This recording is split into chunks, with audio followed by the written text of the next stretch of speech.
Hey everyone, welcome to the Canine Culture Podcast where we talk about everything dog.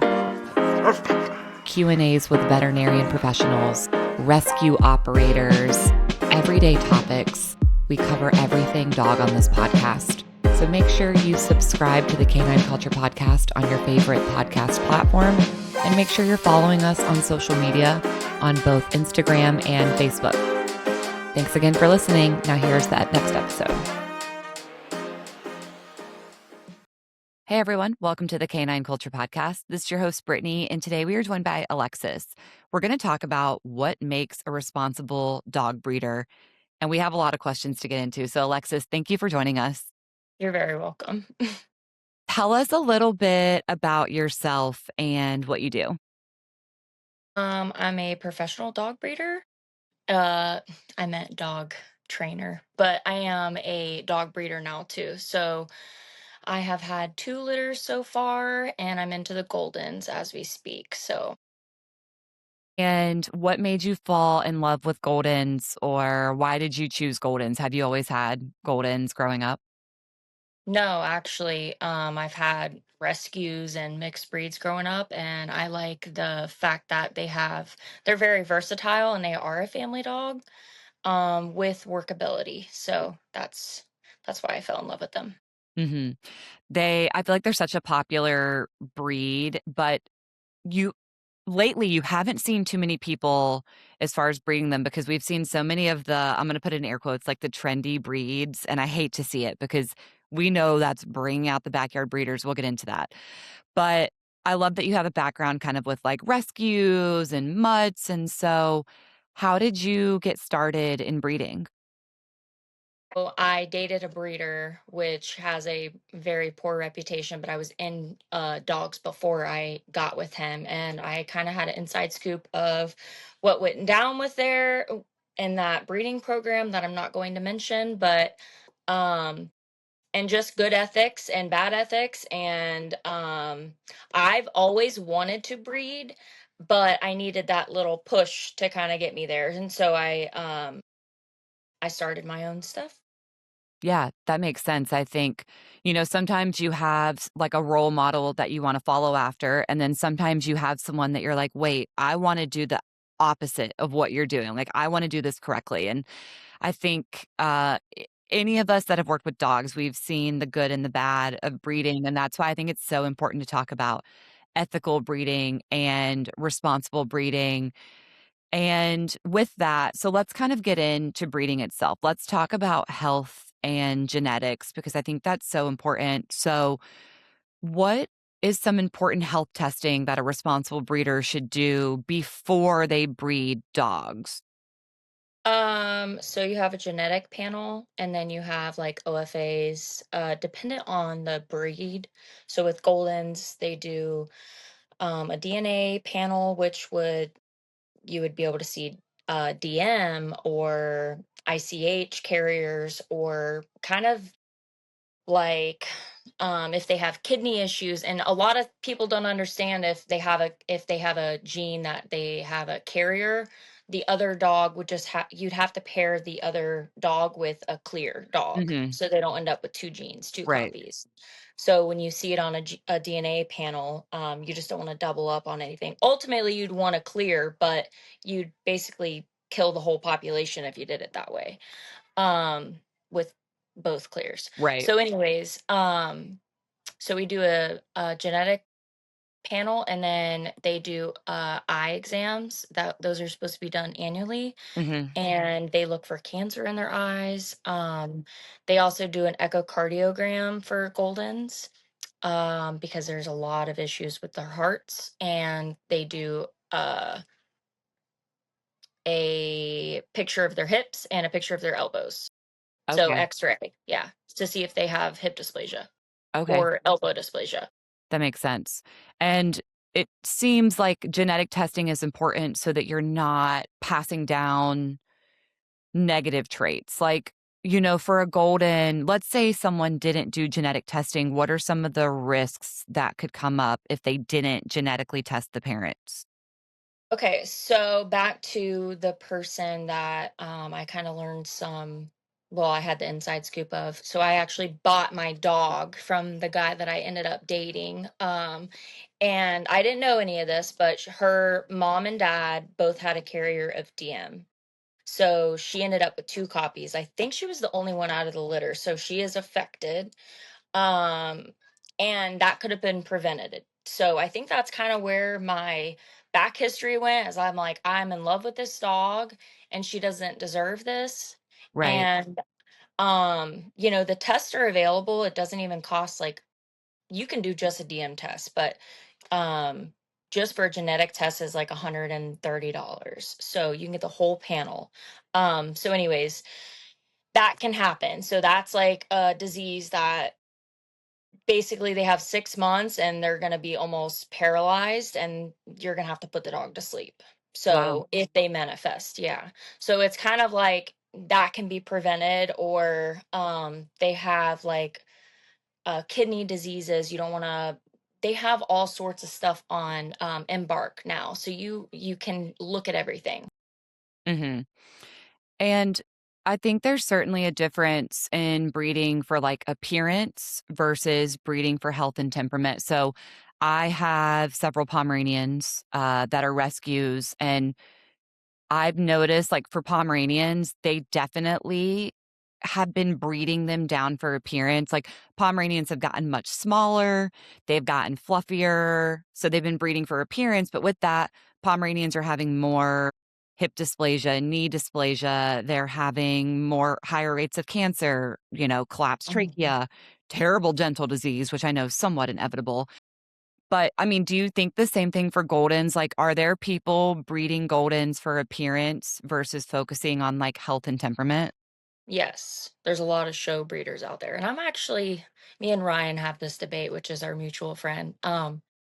I do field lines, but I also am like testing the waters with show lines. But um, she basically has this opinion of like, if somebody's only doing it for the looks, like she won't even look at the dog. Right. That's how bad it is, because they're not looking at their insecurity traits. They're not looking at their nerve, their behaviors. Do they resource guard? Are they basically just, I mean, you can have a very beautiful dog that can win in the Mhm. show ring.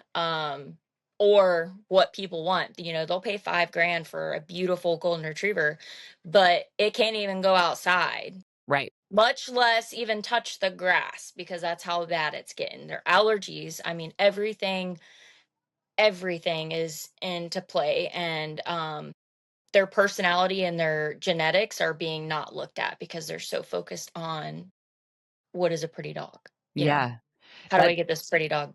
It's interesting that you talk about the grass. So, I rescued a senior Pomeranian when she had just turned 11, and she was, like, the main mommy dog, and, even though she was AKC and had AKC puppies, which don't get me started on that. She was kept in this trailer, and there was just, like, kennels on kennels on kennels, and she had never been outside, she wasn't allowed to touch the grass, she was never pet, she was never held, like, she really didn't understand humans, and they just bred her nonstop, like, I couldn't even tell you, I don't know how many litters she ended up having, it was far too many, Hmm. and you could tell she had been bred just to be like a mommy dog, and that manifested so many health issues, like, I'm genuinely surprised she made it to 16, and even when I rescued her, everyone's like, "This dog might not make it more than a year," and I'm like, "That's fine, I wanna give her the best life possible." Yeah. But I got to see kind of the flip side of that, and unfortunately, a lot of the dogs that were taken from that breeding operation that were busted there, they had to be euthanized, they weren't able to be kept by anyone, whether they were feral or their health issues were too bad, and I think that's, like, the dark side of backyard breeding that people don't see. So, Hmm. with breeders and, I'm throwing the term backyard breeder out there, and people think it's just, like, Joe Schmo living on a farm and's got some dogs in the back, but it might not look like that. It could It's look very different. popular people on social media. Yes, yes. Like, there's a lot going on behind closed doors. Right, right, exactly. And so, what are some red flags? Like, if someone is whether they're seeing the breeder online, they're calling them, they go visit them, like, what are some red flags immediately to you to trigger, like, this is not a good breeder? So definitely research the breed. Also, like when you're talking to the breeder, so a lot of I've witnessed with people, if they know, so obviously OFAs, and which is the x-rays, the hips and the elbows, and the embark test results or whatever, you have to do your due diligence of like actually checking the names, because I've seen breeders put different links of names in there.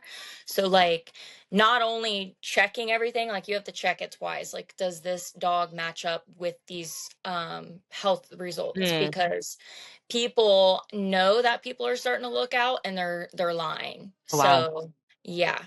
Also being open to like people coming. People have like I've done two litters and they're like, it's just not a thing where people can like walk on the property anymore and like just look. They're not picking, they're just literally looking and they just want to see the puppies. I'm like, that's also a red flag, I feel like, because if you're not open and letting people come look at the dogs or the mom or whatever, I feel like that's, you shouldn't maybe be doing it. Right. Depending on the situation, but also, um, I guess look at the contracts and are they a breeder that's gonna take the dog back if there's something going on with it? Mhm. Uh, because that's another big thing is like people will breed these dogs and they have, if something, even though you do all these health tests, there could be a dog out there. It's actually very common with passing health test results of the parents for something to happen even down the line, because you can only do so much testing. Right. So like, will that breeder help you, or are they just going to be like, yeah, tough love, sorry, you're on your own? And I'm not saying that they have to help, and giving them money or whatever, but will they take the dog back if it's a financial burden, or be involved in the process of trying to help and do better, or Mhm. you know it's not their business anymore. Right. Yeah, I recently, got my first working dog, which is very different. I've always had Pomeranians, and I hadn't bought from a breeder in 20 something years, right?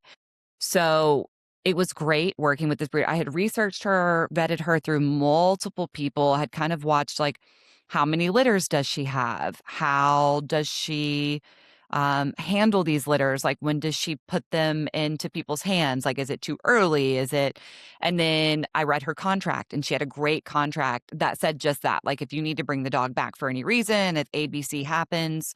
And then I got to meet the mommy dog. I had already known the dad dog, so, like, I got to see them frequently, and, like, everything was like green flag, green flag, green flag, and it was interesting talking to people who were like, "Oh, I never got to meet the mommy or daddy dog," or even worse, they're like, "I didn't have a contract," and I'm like, "Uh, oh, Yeah. that right there should tell you absolutely not, like, don't work with that breeder."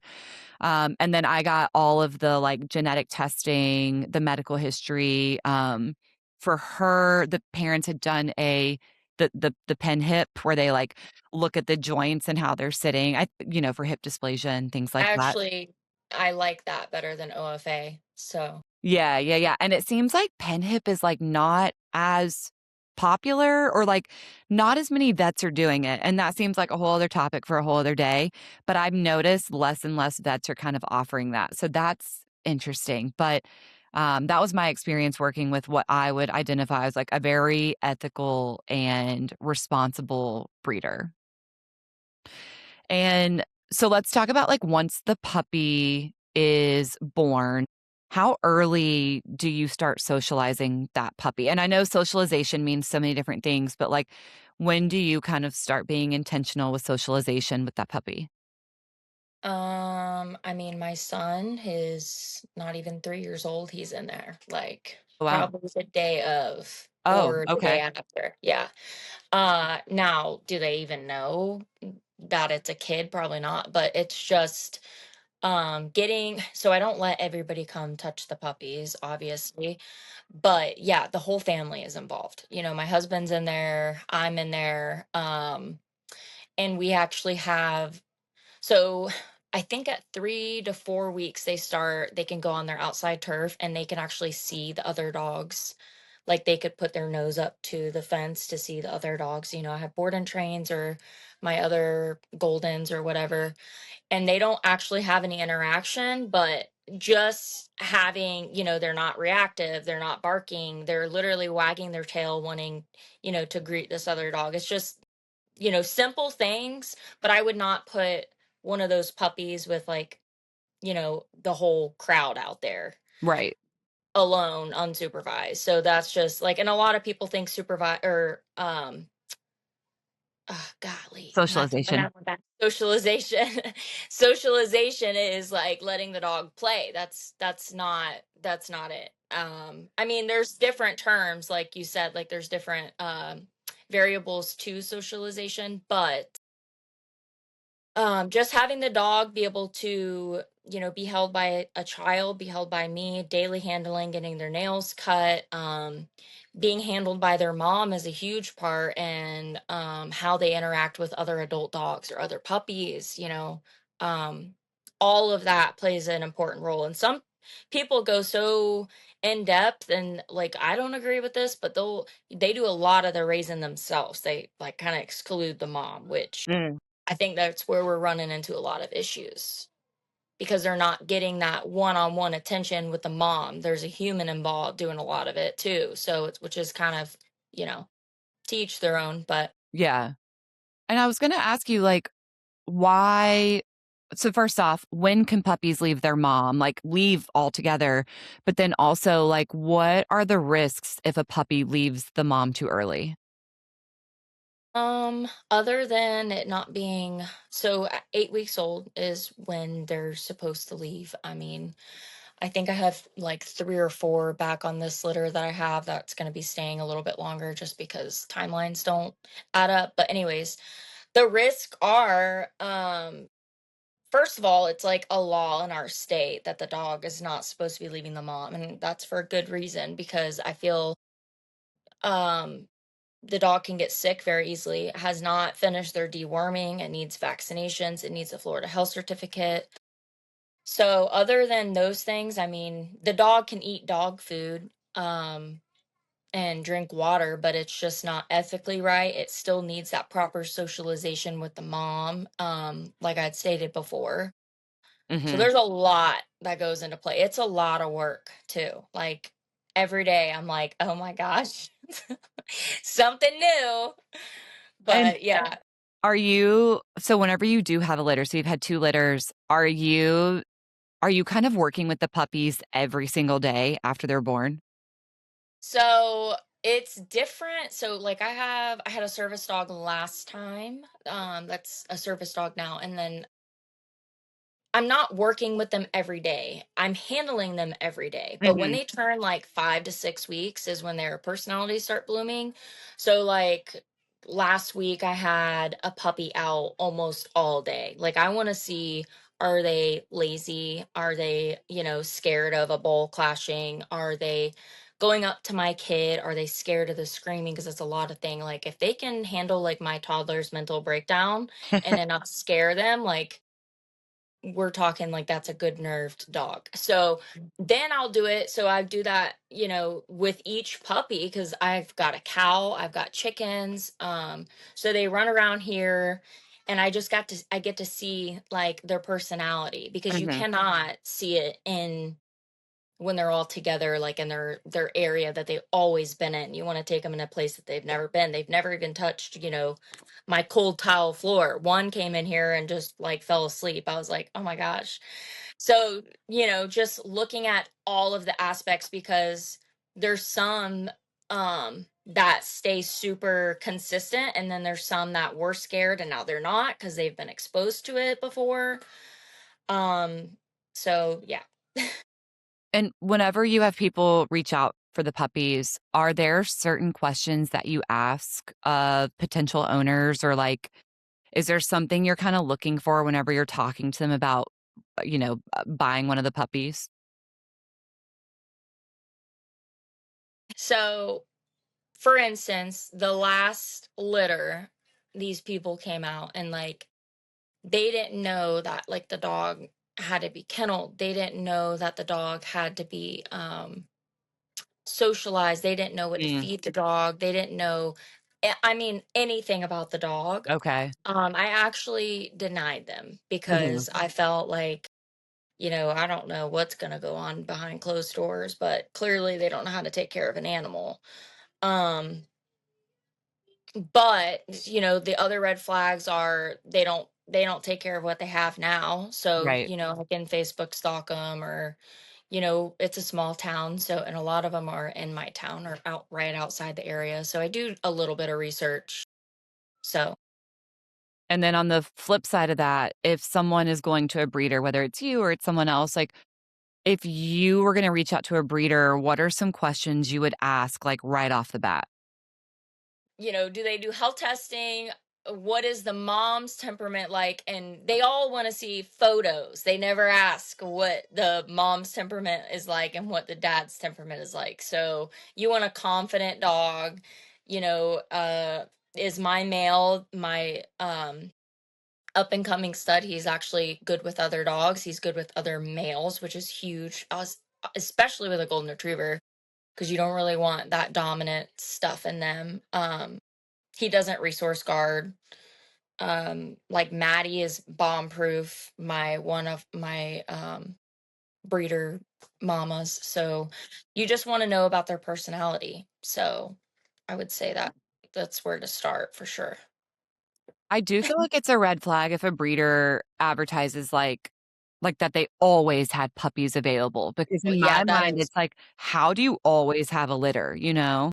Yeah, because when I tell you, I have questioned it. Like, we're in the summer right now, and I'm out there. I mean, I'll be out there from 7 to 12 just for the morning. Like, I'm scrubbing the walls, freaking mopping, giving them a bath. Like, they're getting dewormed. They have to be socialized. I mean, oh my gosh. And a lot of people will do this in their house and they say that that's cleaner. I don't think so. We have like a legitimate whelping house. It is just for the dogs. Mhm. Um I feel like it's pretty unsanitary to have it in your house, and we don't do litter boxes here either, just FYI. But What's a litter box? I don't think I know what that is. a lot of breeders are doing litter boxes in their house or even outside, I guess. I just don't agree with it. I have them set up so they have like a building, an AC building. It's Mhm. literally like a cat box. They go in that litter box. The problem is, and when they transition in their other home, I don't see that it transitions very well. Like, I've seen people, the breeders, doodle breeders, a lot of them will be like, "Oh, just put a litter box in your house, it'll be fine." Well, guess what? Habits are really hard to break. Mm. So, they start going, they have that problem for the rest of their life, is basically going into a litter box or going in the house, or so it's really hard to break. Right now I actually learned from a breeder that you got your girl from, and I Okay. get a lot of my dogs from, working side. So she actually, I mean, I observe from her so much because I think I just look up to them in a big way, because they do, it's a lot of thought into it. But anyways, she basically taught me that they have an outside inside area doggy door, so, and they make it to where it's kind of small, and they'll go out to go potty and they can go play and stuff, and then they come back in the AC. So it's kind of teaching them, it's a smaller area inside, so they have to get up and they walk outside to go potty. Mm. So a lot of people don't have that set up, and I spent almost all of my funds on the last one to get that set up, and my Mhm. husband broke his back to make it an appropriate setup like that. So, and we've actually had a really good transition with our puppies going in. They do not go to the bathroom in their area, like inside. They're only 6 weeks old. They get up and they go out the doggy door to go Wow. potty. Yeah. I And I didn't did not teach that. Like, Right. it's just there. So Yeah. I didn't realize people used, like, litter boxes. So, are the puppies just kept in, like, a little confined area and there's just, like, a litter box with them? inside. Yeah. I Oh, mean, like I said, I'm not one to judge, it's just not what I would wanna do. yeah. As a trainer, I've had so many litter box dogs, and it I haven't been able I mean, I the few doodles that I've had, I don't think they've ever even been potty trained. Mm, Like, interesting. still even coming through my program, it's like it's that bad of a problem when they go home. Their owners usually give up and go back to the litter box. Yeah, I've definitely seen a lot of, like, really small designer breed dogs that, like, people have had them on pee pads as Mhm. puppies, and then you just cannot break them from those pee Again, pads, and, like, they pee think on it's the same rugs concept. and yeah, exactly. Yeah, so, So that is that's giving important them for your that breeder. proper yeah, giving them and I'm not saying it's wrong, I just think Right.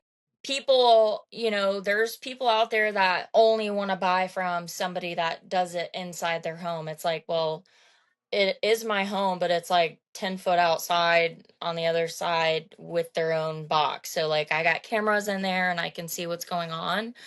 But it can be unsanitary if it's in your house too, because it's like, you got poop and pee in your house. Like so I just think it's a better setup for the dogs because they are dogs. They're not humans, to Mhm. learn to go outside.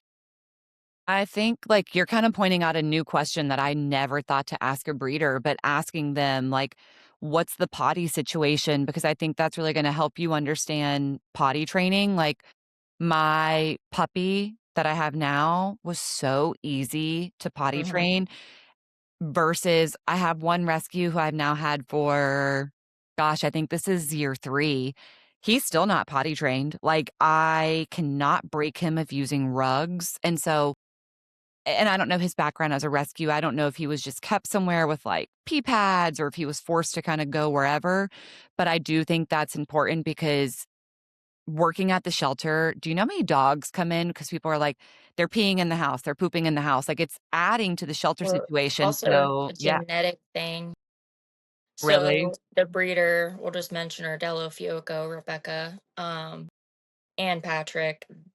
They don't breed dirty dogs. Like they will actually cut a dog from their program Mm, if they are dirty. So that's another thing. Like she has so many amazing dogs to choose from. And like I said, I strive. Like I got her to look up to. I mean, there's other people that I look up to, but I feel like she is who, not who I want to be, but I want to, they are they just know what they're doing and they've right. learned a lot. They have so much experience, but um so basically, yeah, they will cut a dog from their program. They won't breed it. That makes sense. Yeah. So it's a lot of it is genetic and it could be, old habits.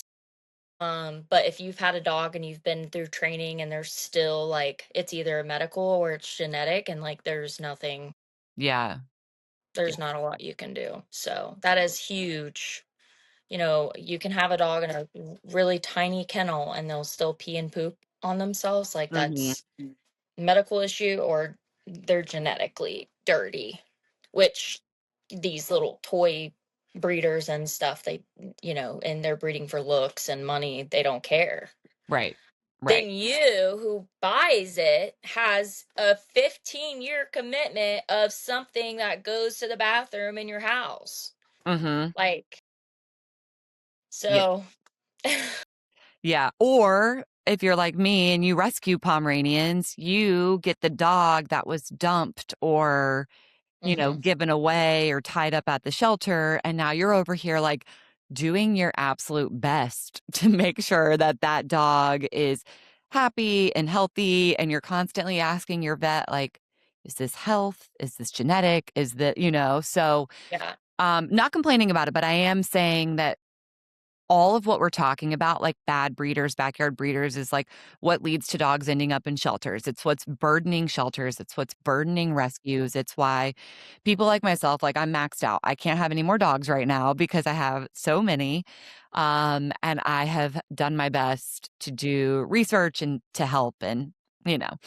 So you and I are, experienced dog owners, but for someone getting their very first dog, and maybe they're coming to a breeder or a rescue, whatever it might be, what's your best advice to give that person? I look at the contracts, talk to your breeder, get to know your breeder. Because I think once I was getting into it, and I still to this day, I'll call breeders and like they don't want to talk to me. Mm, So, um, but asking, I think I was actually going to buy a dog.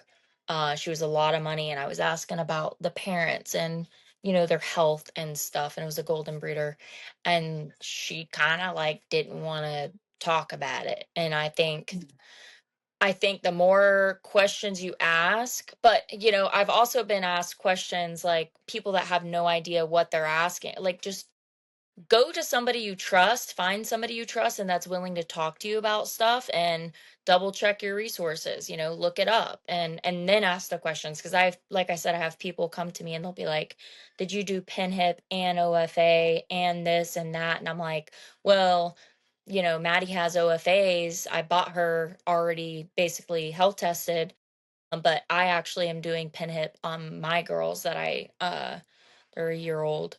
So I've got 3 girls up and coming. mhm,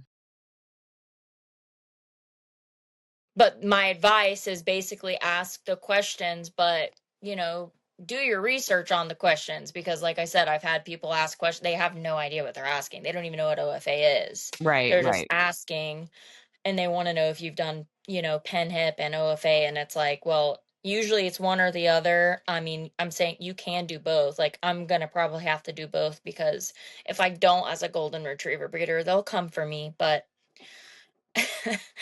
I know it's just funny. But, anyways, yeah, ask the questions, ask a lot of questions.